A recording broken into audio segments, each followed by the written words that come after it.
Right, so I've showed you in theory how it works. This is actually Tony's device, which is beautifully sophisticated, and as I said, too sophisticated in some ways. The other thing that he did was make a sort of gantry here, so you could, that's my 0 point, and then I can check the angle point there and also the height point there and there on this screen. And the most important one of all is to make sure that to the left and the right of the plastic you're going to be actually sanding is exactly level with the bottom and with the sides. So set that all up. I've just set that up, and now the job is sanding. So this is the abrasive there, and you start. I usually give it about 20 goes on one direction, and you can see it's sanding more this side than there. It's beginning the contour.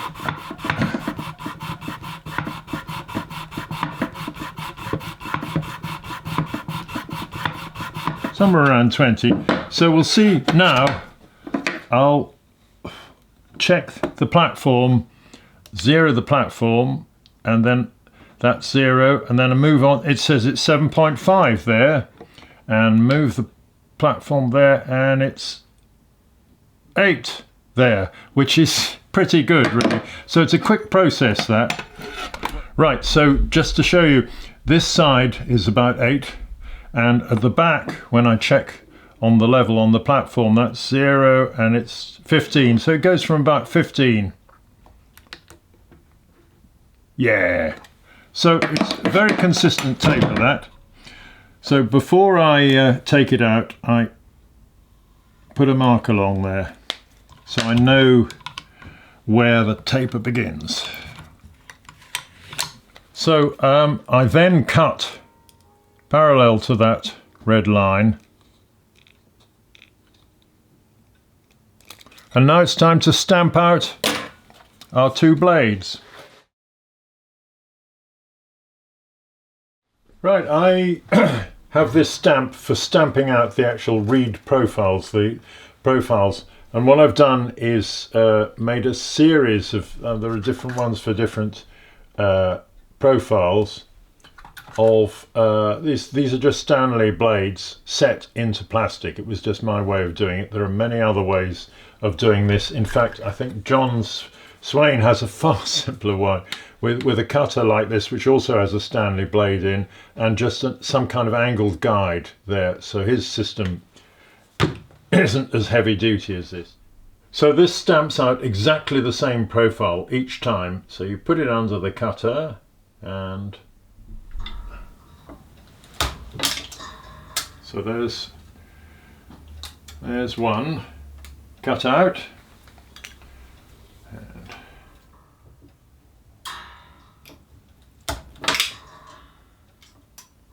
Excellent. So now we've got 2 reed blades sanded and profiled.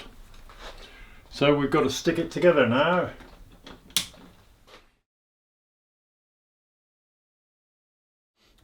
Right, so we've got the 2 profiled reed slips. I need to mark there's an important measurement on it, and I make these little guides for it to fit into. This mark is important, you shall see in a minute or two. So it's disappointing when you make a reed and you realize that they've slewed over to one side or to the other. So I'm going to making sure the bottom is, at the moment, that bottom is really important position for me. It doesn't matter if the tops don't quite line up, the actual top thing, but then I put some tape around there to hold it in place from slewing from side to side. Now, what is that mark for? I'll tell you. A feature of all my reeds, all my small pipe reeds, is I have a copper bridle in there made up of copper wire. So that controls the aperture. I can squeeze that and squeeze it open or shut, and that controls the entire aperture of the reed. So with the copper wire, I 1, 2, 3, and at this point I always turn over and release it. 3, 4, 5, 6, 7, 8, 9, 10, 11. I got there. I didn't talk during that because I get muddled up with numbers a lot. Once you get to 11, this is for the Cornish one, twiddle it up a bit and then twiddle it a bit more, and at that stage I snip off the end, push it down. Right, looking good. So that point, the bottom of the copper there, is the point, the top of the staple. That's my reference point, and I can now remove a bit of the bottom because it's not really necessary. It was necessary to start with, but it ain't necessary no more. So now I want to open up the reed because I'm going to be putting the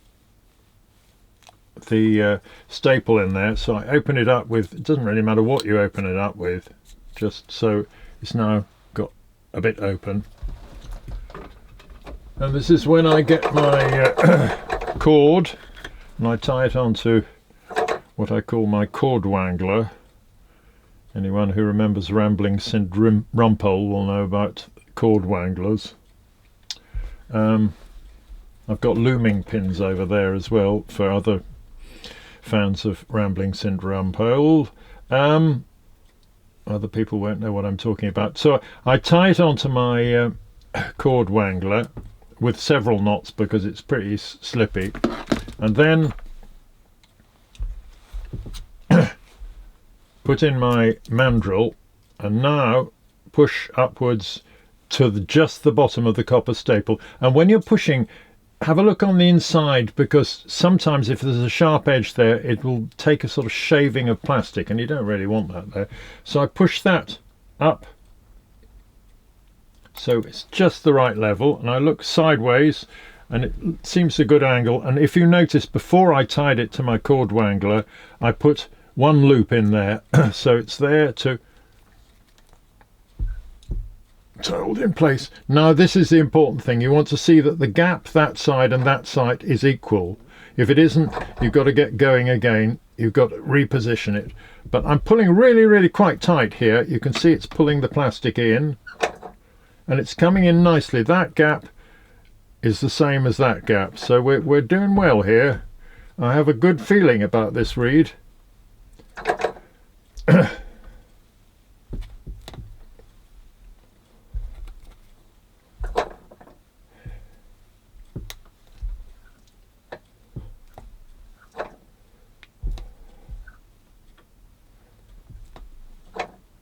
And if I'm lucky, I can just get the end of the twiddly bit of copper, which saves you jagging your mouth on it if you're blowing by hand. Now I go back down.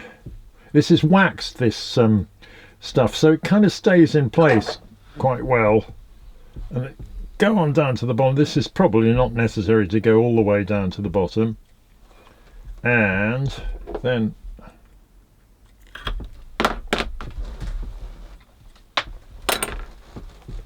didn't cut so well with those cross-cut pliers. Then I just find one loop there will be absolutely fine.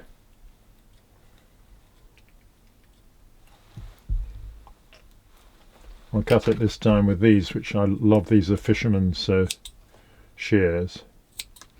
So there we go. So the next phase is, just writing that a bit, is get your plumber's tape if you're in America, and get your PTFE tape if you're in the UK, and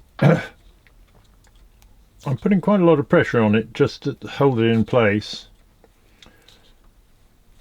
and I go up slightly above the copper binding. It doesn't make a lot of difference. And to hold it in place, I've been using well, this isn't Pritt, but something similar. I sometimes find just a smear of this will stop it unwrapping. I don't always do that, but right. So the thing about all these reeds is they all fit into cylindrical reed sockets, and all my chanters have cylindrical, all my small pipe chanters have cylindrical sockets. Let's put a little bit on there and build up some PTFE here, because this is what seals it into the chanter. And however much you put on, it's never quite enough, so I'll start with that and see, because it settles, has an infuriating habit of, once you sit it into a chanter, it settles. Right, so this gets exciting. I think I've got a good feeling about this. Take that tape off, and if you're making a batch, you can keep that, because that can work for a couple of them. Now you can see it's slightly squint at the top, and it's not quite, yeah, it's not quite level. So with another of my cutters, the anvil on this has got a bit grooved, so I put another bit of plastic in there. Right, the excitement mounts. Wow, well, it makes a nice sound. Let's get the tuner out and see it. I think they like to be somewhere around F, I think. E flat. Well, that's not so bad. So let's try this in a chanter. I won't try it in a Cornish chanter, because the Cornish chanter, the reeds for the Cornish pipes they're only allowed to play 5 notes each. And this is similar to the Cornish one, but this is from my Dura pipe, and this plays the full 9 notes. So, oh yeah, I got that about right. This is always the exciting time when you've just made a reed and you want to know whether it's going to operate, and exciting and can be very disappointing.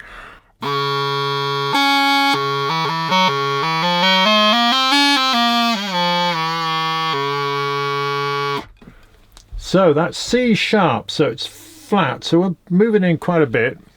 Oh god, that's good.